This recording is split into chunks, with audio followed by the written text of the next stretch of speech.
Hi, I'm Ben Gay with Gayco Healthcare, and today we're going to do an in-service over the Baxter FlowGuard 6201 IV pump. The first thing that you need to know about this pump is whether it's in use or out of use to plug it into a power source. That's just a normal wall outlet, just plug it in. The way you'll know it's plugged in is by the outlet button will be illuminated that's here. Whenever it's unplugged and it's on, the battery button will be illuminated here.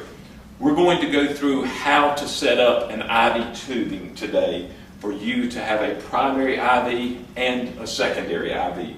First, we're going to start with the primary IV. The first thing you will do is you will prime the tubing. This means that you will take this white roller after you have inserted the needle into the bag. The white roller, you will allow the tubing to become completely primed. Then you will roll the white knob down so that it completely cuts it off, so there's no flow. Now you're ready to put the tubing into the IV pump. You'll open up the door of the 6201 IV pump.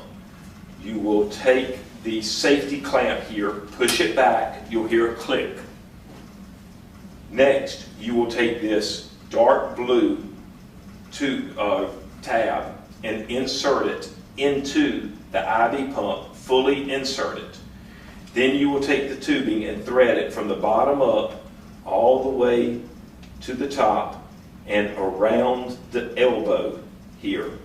Then, as you hold it in place, give a firm tug so that you take any wrinkles out of the tubing. Then close the door and you'll hear a click. That's where the safety tab has been ejected so that there may be a flowing of the fluid. Next, we're going to go in and turn on the pump and set our primary rate and our volume to be infused. We're going to push the on and off charge button here. You'll hear audible sounds, and then you will have a visual stopped. The next thing we'll do is we'll set our primary rate, which is the PRI rate button. You will touch that, then you'll use the numerical tabs here and input. We're going to go with a rate of 50 mLs per hour. Next, we're going to push the primary volume to be infused, which is PRI VTBI button, which tells us the volume that we're going to infuse.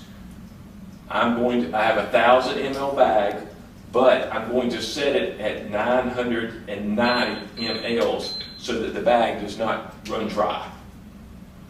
After I've done that, you can see I'll look at it and make sure I have 50 ml is my primary rate, 990 is the mLs to be infused.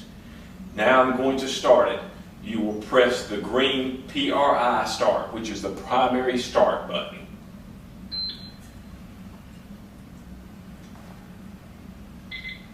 If you have an occlusion, look down and see if you have undone your roller. You heard a beep just then. That was where it was starting to occlude because there was no flow of the fluid through there. I had not moved the roller up. So now you've got a free flow of the, not a free flow, but you have got a flow of the liquid through the IV pump. You would leave this, it's got a beeping sound if there was a problem. But as long as there's not a beep and as long as there's no occlusion, you will not have a problem. You will only have a beep at the end. Now I'm going to show you how to set up a secondary IV pump or a secondary IV. You would take and prime the bag that is here. And you would make sure, using the same roller, it's just a different color, that you've primed it all the way. I've already done this. I've got it primed and ready. Now the next thing that we're going to do is we're going to take this extension that comes with the secondary bag so that we can lower our primary bag. The reason for this is we want the primary bag to be lower than the secondary bag so that this one will run out, then the primary will start afterwards. We're now going to go in and we're going to attach with this lure lock the secondary bag to the primary. Then we're going to roll up the ball towards the secondary bag. Then we're going to go in, we're going to set our secondary bag. By doing that, we're going to push the secondary rate, and you can see it lit up to the side.